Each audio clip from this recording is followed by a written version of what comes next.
Robert Campbell, a high-flying executive with a sharp suit and an even sharper tongue, strutted confidently through the plush first-class cabin of his flight. His sleek leather briefcase swung purposefully at his side, a visual testament to his success. Today was supposed to be a triumph. A business deal with Carter and Company, one of the most prestigious firms in Chicago, was nearly within his grasp. Nothing could stop him, or so he thought. As Robert approached his assigned seat, he stopped short, his expression faltering for just a second before it hardened into a scowl. A woman, an African-American woman dressed in a professional yet understated navy blue suit, was settling into the seat beside his. She seemed at ease, reading something on her tablet, her posture exuding calm confidence. Robert's mouth twisted in distaste. Her? Here? In first class? The very thought of sitting next to her filled him with indignation. For a man who prided himself on being above it all, this was nothing short of an insult. "Excuse me," Robert called out loudly, flagging down a flight attendant with an impatient wave. His tone carried an unmissable edge of entitlement. "There's been a mistake. I need my seat changed. Immediately." The woman looked up at him, her brown eyes calm yet inquisitive. "I don't believe there's been a mistake," she said gently, her voice steady and polite. "Is something wrong?" Robert didn't answer her. Instead, he pointedly turned to the flight attendant, his tone dripping with impatience. "Look, I'm not going to sit next to her. Fix this." The young flight attendant, a man in his late 20s with a kind face, paused, confusion flickering across his features. "Sir, all first-class seats are assigned prior to boarding. I'm afraid there's no flexibility in seating arrangements. Could you explain what seems to be the issue?" Robert scoffed, his face flushing red with anger. The issue is her," he snapped, gesturing sharply toward his seatmate. "I can't believe I'm being asked to sit next to someone like her." The words, laced with venom, hung in the air. A ripple of unease spread among nearby passengers. Angela, though her name was not yet known to Robert, met his glare with an unruffled expression. She exhaled deeply and folded her hands in her lap. "Perhaps we can start over," she suggested with grace, her voice cutting through the tension. "I'm Angela Mitchell. And you are?" Her calm demeanor seemed to catch Robert off guard, but it did little to quell his anger. He ignored her entirely, turning back to the flight attendant. "This is unacceptable. Do you know who I am? I'm Robert Campbell, CEO of Campbell Dynamics. I've spent more on this one flight than you make in a month." The flight attendant's face tightened, but his tone remained professional. "Mr. Campbell," he said evenly, "our seating policy applies to all passengers, regardless of status. If you're unwilling to sit in your assigned seat, your only alternative is to disembark and take a later flight." Robert's jaw dropped, his outrage rendering him momentarily speechless. He glanced around, suddenly aware of the disapproving stares from other passengers. Whispers swirled like leaves in a breeze, their judgment palpable. "This isn't over," Robert muttered, clenching his fists. Begrudgingly, he slumped into his seat, muttering under his breath. "Unbelievable." Angela, unfazed, resumed her reading. Her poise was unshaken, as though Robert's outburst had been no more than a gust of wind in her day. As the plane began to taxi, the tension in the cabin thickened. Robert couldn't stop himself from fidgeting, glaring at Angela every so often as if her very presence was a personal affront. His attempts to provoke her, mutters, exaggerated sighs, even deliberately bumping her arm, were met with serene indifference. "Excuse me," Angela finally said, her voice as calm as ever. "Would you mind keeping your elbow to your side?" Robert flushed, mumbling something incoherent before shifting in his seat. He wouldn't give her the satisfaction of an apology. Behind him, however, someone was paying close attention. Daniel Carter, the CEO of Carter and Company, and the very man Robert hoped to impress, had observed the entire interaction from a discreet distance. His expression was unreadable, but his sharp eyes missed nothing. The plane leveled off at cruising altitude, and the hum of the engines provided a background to the awkward silence that hung between Robert and Angela. Passengers settled into their routines, some flipping through magazines, others watching in-flight movies, but Robert remained tense. His every gesture, from the exaggerated way he opened his laptop to his audible sighs, was meant to convey displeasure. Angela, on the other hand, was an image of tranquility. She opened a novel, its title obscured, and began reading. The audience hung on his every word, and when he finished, the applause was deafening.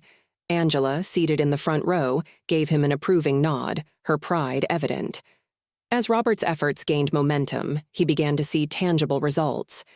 Companies that had once resisted the idea of diversity and inclusion were now partnering with Angela's organization to implement new policies.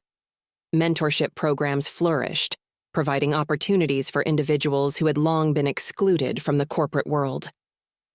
One day, Robert received a message from Marcus, a young entrepreneur he had mentored through Angela's program. "I just secured funding for my app," the message read. "Thank you for believing in me."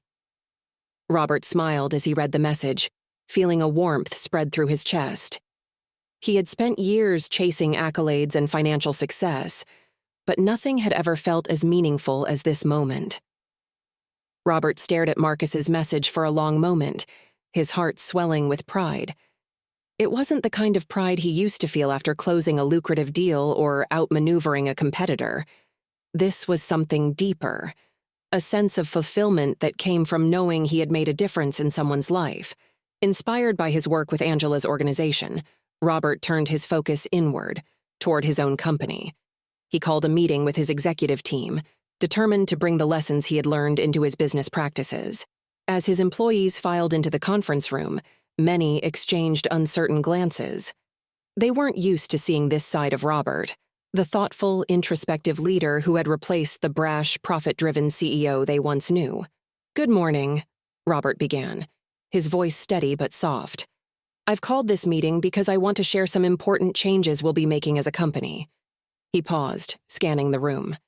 "For years, we've measured our success solely in terms of profits. But I've come to realize that true success is about more than that. It's about the people who make this company what it is. All of you." Murmurs rippled through the room as Robert outlined a series of new initiatives aimed at promoting diversity and inclusion. He spoke about implementing unconscious bias training, establishing mentorship programs for underrepresented employees, and revising hiring practices to ensure a more equitable workplace. The reactions were mixed at first. Some employees seemed skeptical, while others exchanged glances of cautious optimism. But as the weeks passed and the changes began to take effect, the atmosphere in the office shifted. Departments that had once operated in silos began collaborating more freely. Employees who had previously felt overlooked found their voices amplified. The break room, once a place of quiet segregation by rank and department, became a hub of lively conversation and camaraderie. One afternoon, as Robert walked through the office, he overheard two employees talking by the coffee machine. "Can you believe how much things have changed around here?" one said. "It's like a whole new company." The other nodded. "I actually look forward to coming to work now. Who would have thought?" Robert smiled to himself as he walked away. It was a small moment, but it meant the world to him. The changes he was making weren't just policies on paper. They were creating real, tangible improvements in people's lives. Word of Robert's transformation eventually reached Mr. Davis, the man who had once severed ties with him after witnessing his behavior on the plane. Intrigued by the reports he was hearing, Mr. Davis decided to reach out. One afternoon, Robert's assistant knocked on his office door.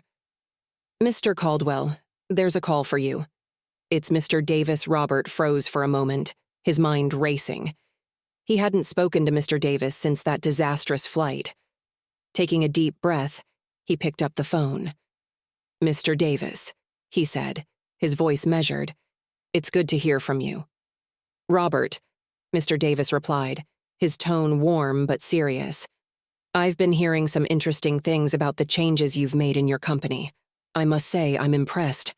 "Thank you," Robert said, genuine gratitude in his voice. "It's been a transformative journey." I believe in second chances, Mr. Davis continued, and it seems you've made the most of yours. I'd like to reopen our discussion about a potential partnership. Robert's breath caught in his throat. That's wonderful to hear, sir, he said carefully. I assure you the values I've embraced are here to stay. I'll be watching closely, Mr. Davis said. This partnership will depend on your continued commitment to those values. Understood, Robert replied, and I won't let you down. As he hung up the phone, Robert felt a surge of relief and pride. This was more than a business opportunity. It was a chance to show the world that he had truly changed. Robert's efforts didn't stop there. He continued to advocate for diversity and inclusion at industry events, sharing his story with anyone who would listen. His speeches became a highlight of conferences, drawing audiences eager to learn from his transformation. At one event, Robert stood before a packed room, his heart pounding as he began to speak. A year ago, I was blind to my own biases, he said. I thought I understood success, but I had no idea what it really meant. It took a wake-up call, a painful one, for me to see the truth. And that truth is this. When we embrace diversity and inclusion, we don't just make our businesses better, we make ourselves better. The room erupted in applause, and Robert stepped off the stage feeling more fulfilled than he ever had during his old life of cutthroat ambition. At another charity gala hosted by Angela's organization, Robert sat at a table near the stage, chatting with other attendees. As the evening wound down, Angela took the podium to deliver her closing remarks. Before we end this wonderful evening, she began, her voice warm and clear, I'd like to take a moment to acknowledge someone who has recently joined our cause. Robert's heart skipped a beat. Robert Caldwell has shown us that change is possible when we open our hearts and minds, Angela continued. His journey reminds us that it's never too late to learn and grow. His commitment to our work has been inspiring, and his willingness to use his influence for good is exactly what we need to create lasting change in the business world. Applause filled the room as Robert felt a lump form in his throat. Angela's words weren't just an acknowledgement, they were a validation of everything he had worked so hard to achieve. As Robert walked through the crowd after the event, shaking hands and exchanging smiles, he felt a sense of peace he had never known before. His journey wasn't over. He knew there was still much work to be done. But for the first time, he felt like he was on the right path. He approached Angela, his eyes misty with emotion. Angela, he said, his voice thick with gratitude. Thank you for believing in me. Your guidance has changed my life. Angela smiled, her warmth radiating. You've done the work, Robert, and I'm proud of you. But remember, this is just the beginning. Robert nodded, her words resonating deeply. I know, he said, and I'm ready for whatever comes next. Occasionally, she jotted notes in a leather-bound notebook, her pen gliding smoothly across the pages. Her calmness irritated Robert even more. She doesn't belong here, Robert muttered to himself, loud enough for Angela to hear. First class is going downhill these days. Angela paused for a fraction of a second, then turned a page in her book. She didn't respond. Instead, she reached for her glass of water, took a sip, and returned to her reading. Her silence was deafening. The young flight attendant, noticing Robert's continued restlessness, approached their row. Is everything okay here, ma'am? He asked Angela quietly. Angela looked up and smiled warmly. Everything's fine, thank you. Could I have another glass of water when you have a moment? Of course. The attendant gave her a reassuring nod before glancing at Robert. And you, sir? Is there anything I can get for you? Robert sneered. Yes, a new seat. But since that's clearly too much to ask, I guess I'll settle for nothing. The attendant's smile tightened. Very well, sir. As the hours dragged on, Robert's resentment festered. Each time Angela turned a page in her book or made a note in her journal, it seemed to irritate him more. At one point, he deliberately bumped her arm as he adjusted his tray table. Oh, sorry, he said sarcastically. Didn't see you there. Angela looked at him for the first time since the flight attendant's intervention. Her gaze was calm but piercing, as if she could see straight through him. "No harm done," she said evenly, returning to her book. Her composed response only fueled his anger. He leaned back in his seat, muttering loud enough for nearby passengers to hear. Unbelievable. They let just anyone into first class these days. Several rows behind, Daniel Carter continued to observe the scene, his expression a mixture of disappointment and quiet resolve. He leaned toward his assistant, a woman with sharp eyes and a poised demeanor. "Make a note," he said softly. "We'll need to rethink our meeting with Campbell Dynamics." The assistant nodded without a word, her pen moving swiftly across her notepad. As the flight neared its final hour, Robert's anger began to give way to discomfort. He could feel the weight of the passengers' stares, their silent judgment pressing down on him like an iron cloak. He shifted in his seat, stealing a glance at Angela. She was still reading, her face serene. There was no trace of animosity in her demeanor, no indication that she bore any ill will toward him. The contrast between her grace and his pettiness gnawed at him. For the first time, a flicker of doubt crossed his mind. Was I out of line? The thought came unbidden, and he immediately dismissed it. "Number I paid for this seat. I have a right to be comfortable." Even as he reassured himself, the unease lingered. It was a foreign sensation for Robert, who was used to being the most confident person in any room, or plane. But here, seated next to a woman whose quiet strength he couldn't ignore, he felt small. When the plane finally touched down, Robert couldn't wait to disembark. He stood before the seatbelt sign turned off, yanking his briefcase from the overhead compartment with unnecessary force. Angela, in contrast, remained seated, calmly waiting her turn. A young girl across the aisle caught her eye and waved shyly. Angela smiled warmly, mouthing, "Hello." The girl giggled, and her mother gave Angela a grateful nod. Robert noticed the exchange and felt a pang of something unfamiliar, guilt, perhaps, but he quickly buried it, focusing instead on the upcoming meeting that would surely redeem his day. As the passengers filed out, Robert barely noticed Daniel Carter, who was walking several rows behind. The distinguished CEO moved with quiet authority, his eyes scanning the cabin. When he passed Angela, he offered her a polite nod, which she returned with a small smile. Robert was already halfway down the jet bridge, too preoccupied with his thoughts to notice anything. Hours later, Robert arrived at the luxury downtown hotel where the business conference was being held. The grand lobby, with its gleaming chandeliers and marble floors, seemed to restore his confidence. He straightened his tie, plastered on his most charming smile, and approached the check-in desk. "Robert Campbell, here for the Carter & Company business conference," he announced, his voice carrying a practiced air of authority. The receptionist, a composed young man in a tailored uniform, nodded and handed him his credentials. "Your meeting is scheduled for 3 p.m. in the Sterling Room." "Perfect," Robert replied, flashing a grin. He strutted toward the elevators, visions of a lucrative partnership filling his mind. He could already picture the handshake, the celebratory dinner, the inevitable headlines. Campbell Dynamics secures groundbreaking deal with Carter & Company. But as he rode the elevator to the conference floor, a shadow of unease crept in. He pushed it aside. Focus on the pitch. That's all that matters. The conference hall buzzed with energy, a sea of professionals networking and exchanging ideas. Robert navigated the crowd with purpose, scanning for Daniel Carter. When he finally spotted him across the room, he started toward him, rehearsing his opening line. Then he froze. Standing next to Carter, engaged in what appeared to be a friendly conversation, was Angela. Robert's steps faltered, and his mind reeled as he tried to reconcile the image before him. Angela, the woman he had dismissed as insignificant, stood beside Daniel Carter, the very man he had traveled halfway across the country to impress. "What's going on here?"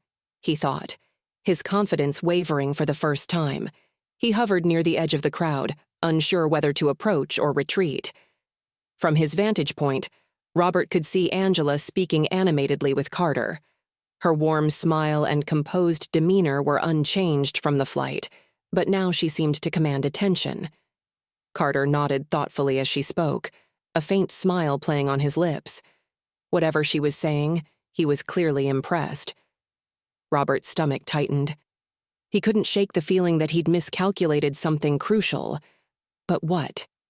Determined to salvage the situation, Robert straightened his shoulders and approached Carter with renewed resolve. He forced a confident smile onto his face, hoping to mask his unease. "Mr. Carter," Robert called out, his voice a touch louder than necessary. He extended his hand as he reached the pair. "It's a pleasure to finally meet you in person."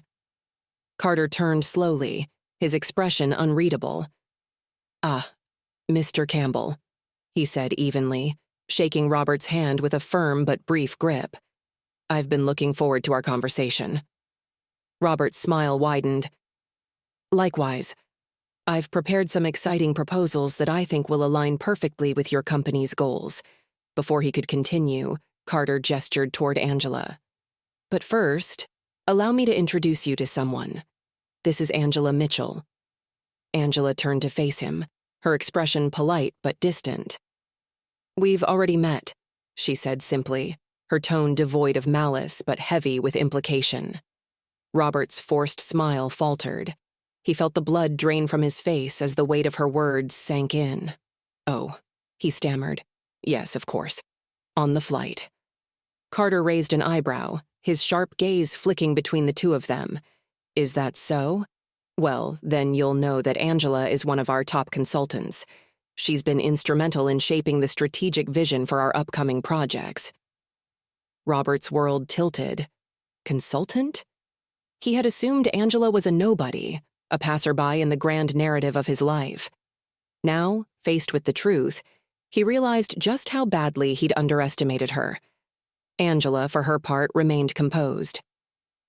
"Mr. Campbell was very vocal during our flight," she said, her words measured. "I'm sure he'll make an equally memorable impression here today." Carter's lips twitched as if suppressing a smile. "I have no doubt." The conversation moved forward, but Robert struggled to keep up. His carefully rehearsed pitch felt flimsy in the face of Angela's poised contributions. She spoke with authority and insight, her knowledge of the industry far surpassing his assumptions. As the meeting drew to a close, Carter turned to Robert with a somber expression. "Mr. Campbell," he began, "while your proposals are interesting, I'm afraid we'll need to reconsider moving forward with your company." Robert's heart sank. "May I ask why?" he managed, though he already knew the answer. Carter's gaze hardened. "It's a matter of values. Integrity and respect are at the core of everything we do. Unfortunately, your behavior on that flight raised serious concerns about whether you align with those principles." Robert opened his mouth to protest, but no words came. Carter continued, his tone firm. "How you treat people, especially when you think no one is watching, speaks volumes about your character. And character, Mr. Campbell, is non-negotiable." With that, Carter extended his hand toward Angela. "Angela, would you join me? We have another meeting to attend." "Of course," Angela replied. She glanced at Robert one last time, her expression unreadable. Then she turned and walked away with Carter, leaving Robert standing alone in the crowded hall. Robert sat frozen in his chair as the crowd around him erupted into applause for Angela's speech. The energy in the room was palpable. People stood clapping, many with admiration shining in their eyes. Yet for Robert, the moment was suffocating. The words Angela had just spoken echoed in his mind like a relentless drumbeat, each syllable a reminder of his failures. He felt glued to his seat, unable to rise or join the ovation. His breathing quickened as he fought against the wave of emotions crashing over him. Shame, regret, and, most painfully, a sense of inadequacy he hadn't felt in years. He was a man used to power, to certainty, and to the unwavering belief that he was always right. Now, all of that had crumbled. Angela's speech had done more than inspire the room. It had exposed him. Every sentence seemed tailor-made to address his arrogance, his blind spots, and his prejudices. He couldn't escape the truth. He had been wrong. Not just about Angela, but about his entire approach to life, leadership, and success. As the applause subsided and attendees began filing out of the auditorium, Robert remained in his seat, staring blankly at the stage where Angela had stood moments before. Her presence lingered, her words continuing to reverberate in his thoughts. "Inclusivity isn't just a concept," Angela had said. "It's a commitment, a decision to open our minds, challenge our assumptions, and make space for others. It's about creating a world where everyone has a chance to thrive." Those words hit Robert like a hammer. He had spent decades in the corporate world, climbing to the top by dismissing anyone he deemed unworthy of his time. How many brilliant ideas had he ignored? How many promising talents had he overlooked simply because they didn't fit his narrow view of who deserved success? He clenched his fists, his nails digging into his palms. "I've been blind," he thought, the realization striking him with brutal clarity. Not just blind, willfully ignorant. His thoughts turned to Angela once again. On the plane, she had shown him more grace and composure than he deserved. Despite his rudeness, she hadn't retaliated or stooped to his level. Instead, she had responded with calm dignity, refusing to let his behavior define her. Why didn't she fight back? Robert whispered to himself. The question gnawed at him. He had expected her to react, to argue or express outrage, but she hadn't. Instead, she had remained unshaken, her quiet strength standing in stark contrast to his petty outbursts. He suddenly realized the real question wasn't why Angela hadn't fought back. It was why he had acted the way he did. Why had he felt so threatened by her presence? Why had he allowed his biases to dictate his actions? The answer was painfully simple: arrogance. He had judged Angela based solely on her appearance, dismissing her without a second thought. And now, after learning who she really was, a trailblazing entrepreneur, a respected leader, and a voice for change, he felt the full weight of his ignorance. Eventually, Robert forced himself to stand. The auditorium was nearly empty now, save for a few lingering attendees chatting in hushed tones. He adjusted his tie and smoothed his suit jacket, his movements mechanical. He needed to do something, anything, to distract himself from the storm raging inside him. As he walked out into the lobby, he spotted Angela across the room. She was surrounded by a group of people, all vying for her attention. Her warm smile and engaging demeanor captivated everyone around her. Robert couldn't take his eyes off her.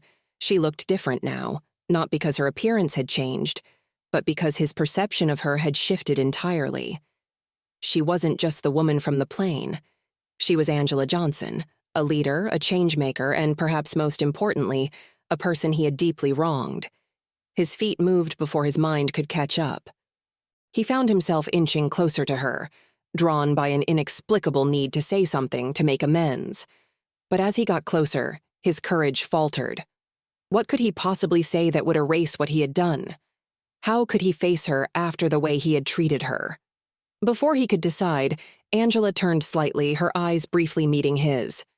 There was no malice in her gaze, only curiosity and perhaps a flicker of recognition.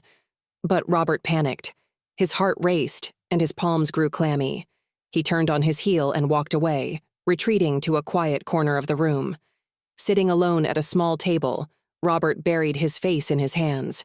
He felt like a coward.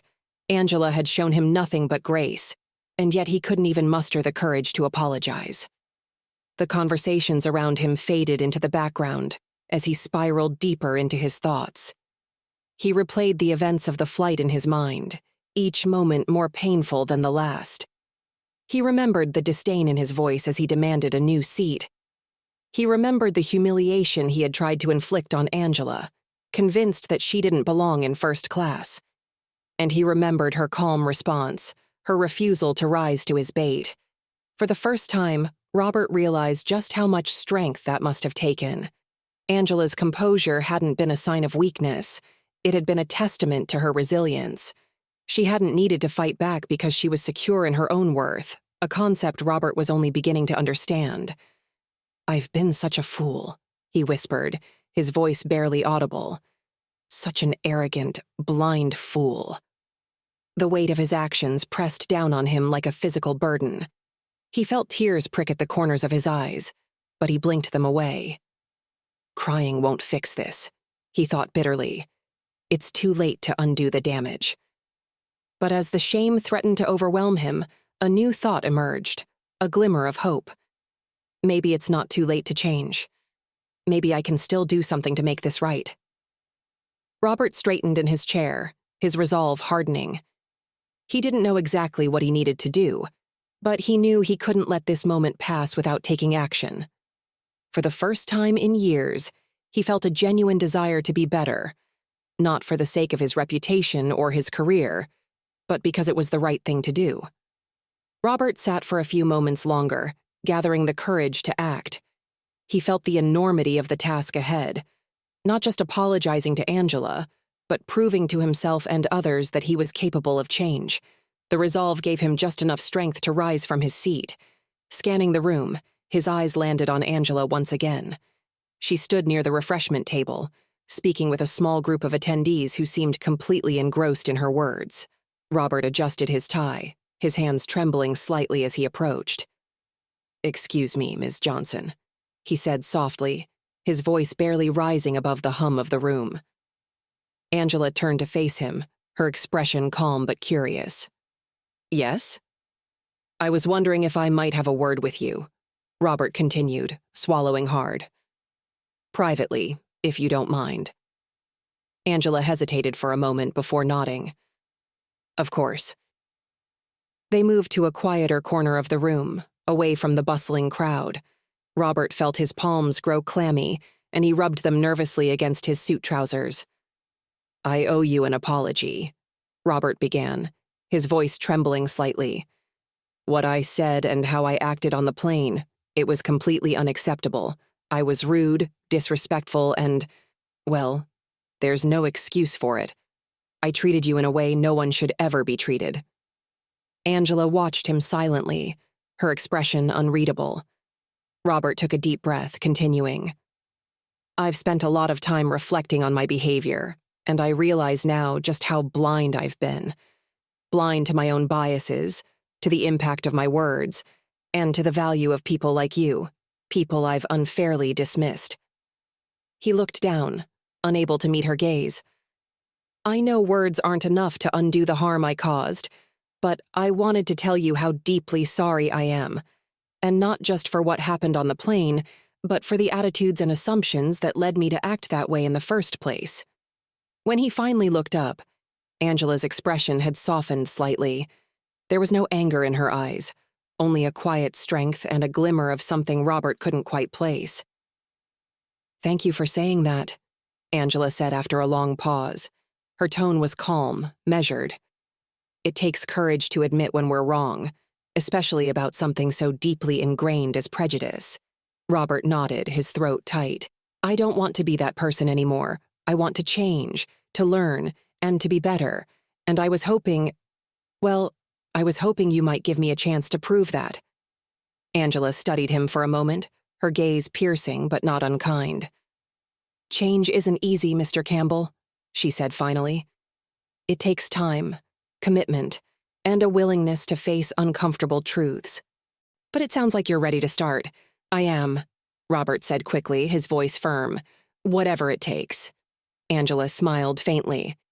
"If you're serious about wanting to learn, there are ways you can get involved. I run an organization that focuses on promoting diversity and inclusion in the business world. We host events, workshops, and mentorship programs designed to challenge biases and create opportunities for underrepresented groups. If you're interested, I can send you more information." Robert felt a surge of relief and gratitude. "I'd love that," he said earnestly. "Thank you, Ms. Johnson. Truly." Angela nodded. "It's a start," she said, her tone gentle but firm. "But remember, this is just the beginning. Real change requires action, not just good intentions." "I understand," Robert said, "and I'm ready to take action. Over the next few weeks, Robert threw himself into his commitment to change. He attended every event Angela's organization hosted, starting with a workshop on unconscious bias. Sitting in a room full of strangers, listening to speakers share their personal experiences with discrimination, Robert felt a mix of emotions: shame, anger, and, most surprisingly, hope. One speaker, a young entrepreneur, shared a story about being overlooked for funding because of her race and gender. "They didn't even bother to look at my business plan," she said, her voice trembling with emotion. "They just assumed I didn't have what it takes." Robert felt a pang of recognition. How many times had he dismissed people without giving them a chance? How many opportunities had he squandered because of his narrow-mindedness? At another event, Robert participated in a role-playing exercise designed to teach empathy. He was paired with a woman who had faced systemic barriers throughout her career. As they acted out a scenario where she was repeatedly interrupted and ignored in a meeting, Robert felt a wave of frustration on her behalf. "This is what it feels like every day," the woman said afterward. Her words lingered in Robert's mind long after the exercise ended. As the weeks turned into months, Robert's perspective began to shift. He started to see the world, and himself, through a new lens. He realized that his success had been built, in part, on privileges he had taken for granted, and he recognized the responsibility that came with that privilege, to use it to lift others up, rather than keeping them down. Angela's mentorship was instrumental in his transformation. She challenged him to step outside his comfort zone, to listen without defensiveness, and to take accountability for his actions. Through their conversations, Robert began to understand the depth of his biases and the work it would take to unlearn them. He also began to see Angela not just as a leader, but as a person. He learned about her journey, her struggles, her triumphs, and the passion that drove her work. The more he learned, the more he admired her, not just for her accomplishments, but for her character. One day, Angela invited Robert to speak at an upcoming event hosted by her organization. The theme was Leadership and Empathy, Building Bridges in Business. "I think it's time for you to share your story," Angela said, her tone encouraging. "Your journey could inspire others to reflect on their own behavior and make changes." Robert hesitated. The idea of speaking publicly about his mistakes was daunting, but he knew Angela was right. If he truly wanted to make a difference, he needed to lead by example. At the event, Robert stood before a packed audience, his palms sweaty and his heart racing. But as he began to speak, the nerves faded, replaced by a sense of purpose. "I used to think success was about power and prestige," he said, his voice steady. "But I've learned that true success is about the impact we have on others. It's about lifting people up, not tearing them down. And it starts with empathy, with recognizing our own biases and committing to change." The applause that followed was thunderous, but what meant the most to Robert was the look of pride on Angela's face. In the months that followed, Robert continued to work closely with Angela's organization. He funded scholarships for underrepresented students, mentored young entrepreneurs, and advocated for systemic change within his own company. Through his actions, he began to rebuild his legacy, not as a man driven by arrogance, but as a leader committed to inclusion and equality. For the first time in his life, Robert felt truly fulfilled, and he knew that his journey, though far from over, had given him a sense of purpose he had never known before. Robert's transformation was not without its challenges. As he delved deeper into Angela's initiatives and took part in her organization's programs, he encountered resistance, not only from others, but also from within himself. There were moments when his old habits and mindset tried to resurface. At a high-stakes meeting in his company, Robert caught himself interrupting a junior team member's presentation, dismissing their ideas before they had a chance to fully explain them. The familiar sense of authority surged within him, but this time, he stopped. "I'm sorry," Robert said, surprising the room. "Please continue. I want to hear your full perspective."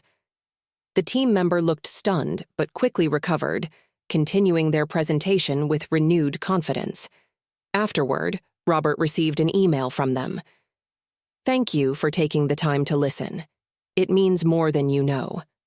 Moments like these reminded Robert that change wasn't a straight line. It was a process, one that required constant self-awareness and a willingness to course correct. Angela's mentorship program became a cornerstone of Robert's growth.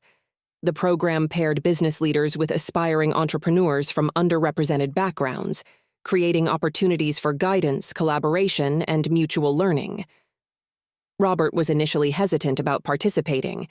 He worried he wouldn't be accepted, or that his past might undermine his credibility. But Angela reassured him. "You're here because you're committed to doing the work," she said. "That's what matters." Robert was paired with a young entrepreneur named Marcus, a brilliant but reserved software developer who had struggled to secure funding for his innovative app. At their first meeting, Marcus was polite but guarded, clearly unsure of what to expect from Robert. "I know I have a lot to learn," Robert admitted during their conversation. "But I also know I want to help. Tell me about your goals, your challenges, whatever you're comfortable sharing." Marcus hesitated before opening up about his experiences with bias in the tech industry. He spoke about investors who had dismissed him without even glancing at his pitch, colleagues who had taken credit for his ideas, and the self-doubt that had crept in as a result. Listening to Marcus, Robert felt a pang of recognition. He saw glimpses of his former self in those investors and colleagues, people who had failed to see Marcus's potential because they were too blinded by their assumptions. Over the weeks that followed, Robert and Marcus developed a strong rapport. Robert offered guidance on navigating the business world, while Marcus's perspective challenged Robert to continue questioning his own biases. Their mentorship became a two-way street, a partnership rooted in mutual respect and growth. When Marcus secured his first round of funding, he sent Robert a text. "I couldn't have done this without your support. Thank you for believing in me." For Robert, the message was a revelation. He had spent years chasing profits and accolades, but nothing had ever felt as meaningful as helping Marcus succeed. Angela noticed Robert's growing confidence and deeper understanding of the work they were doing. One afternoon, as they wrapped up a planning session for an upcoming event, she turned to him with a thoughtful expression. "Robert, I think you're ready for something bigger," she said. "Bigger?" Robert asked, his curiosity piqued. "We're launching a new initiative to expand our outreach into industries that have been slower to embrace diversity," Angela explained. "We need someone with your experience and connections to help lead the effort. It's a big responsibility, but I think you're up for it." Robert felt a surge of both excitement and apprehension. The idea of taking on such a prominent role was daunting, but it also felt like the natural next step in his journey. "I'm honored," he said after a moment, "and I'd be proud to help." The initiative launched with a bold vision: to transform the culture of industries that had long resisted change. Robert worked tirelessly alongside Angela and her team, leveraging his network to bring influential leaders on board. At every step, Robert made it a point to listen, to truly hear the voices of those whose experiences he had once ignored. He attended panel discussions, facilitated workshops, and even co-authored a report on the economic benefits of diversity and inclusion. As the initiative gained momentum, it became clear that Robert's efforts were making a difference. Companies that had previously dismissed the importance of inclusivity were now investing in training programs, diversifying their leadership teams, and partnering with Angela's organization to create lasting change. 1 year after Angela's keynote speech, Robert stood in the same conference hall where his journey had begun. This time, he was there not as an attendee, but as a featured speaker at the organization's annual gala. As he stepped onto the stage, the applause was warm and genuine. But what mattered most to Robert was the presence of Angela, Marcus, and countless others who had inspired and supported him along the way. "Good evening," Robert began, his voice steady. "If you had told me a year ago that I'd be standing here, I wouldn't have believed you. Back then, I thought I had it all figured out. I thought success was about power, status, and wealth. But I was wrong." He paused, scanning the room. "True success isn't about what you achieve for yourself. It's about what you give to others. It's about creating opportunities, breaking down barriers, and building a legacy of compassion and respect. The room was silent, the audience hanging on his every word. This past year has been the most challenging and rewarding journey of my life. And while I still have a long way to go, I'm committed to continuing that journey. Not just for myself, but for the countless people whose voices deserve to be heard. As Robert stepped down from the stage, the applause was thunderous. Angela greeted him with a warm smile and a firm handshake. "You've come a long way," she said simply. "Thanks to you," Robert replied. The event buzzed with a vibrant energy as attendees shared their stories of transformation, resilience, and hope. Robert stood near the back of the room, listening intently as one man, standing at the microphone, shared his journey. "I thought my dreams were over," the man said, his voice heavy with emotion. "But thanks to this organization, I found the courage to try again. Today, I'm running a successful business and mentoring others who face the same challenges I did."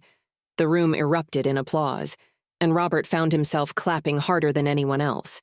He didn't just hear the story, he felt it.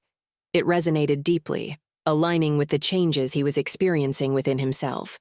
Each testimony reminded him of the power of kindness and empathy, not as abstract ideals, but as transformative forces that could rebuild lives. As the evening progressed, Robert engaged with more people than he had in years. He asked thoughtful questions, shared bits of his own story, and listened with genuine interest. For the first time, he felt a sense of connection. Not superficial networking, but real, meaningful bonds. Toward the end of the event, Angela approached him, her warm smile breaking through the hum of conversation. "How are you finding the event?" she asked. Robert took a deep breath, his eyes glistening with emotion. "It's incredible," he said softly. "I never realized the impact this work could have. These stories, these people. It's inspiring."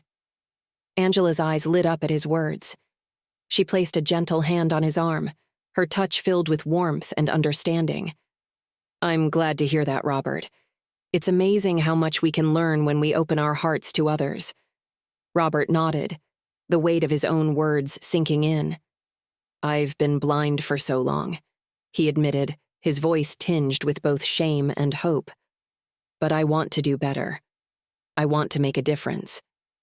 Angela's smile widened. "Well, you're in the right place," she said. "We have big plans for the future, and we could use someone with your experience and resources." Angela led Robert to a quiet corner of the ballroom, where they could speak more privately. She pulled out a small notebook, flipping to a page filled with notes and sketches. "We've been successful in helping individuals," she began, her voice filled with passion. "But we want to do more. We're looking to partner with major corporations to implement diversity and inclusion programs on a larger scale." Robert leaned forward, intrigued. "That sounds ambitious," he said, "but also incredibly important. How can I help?"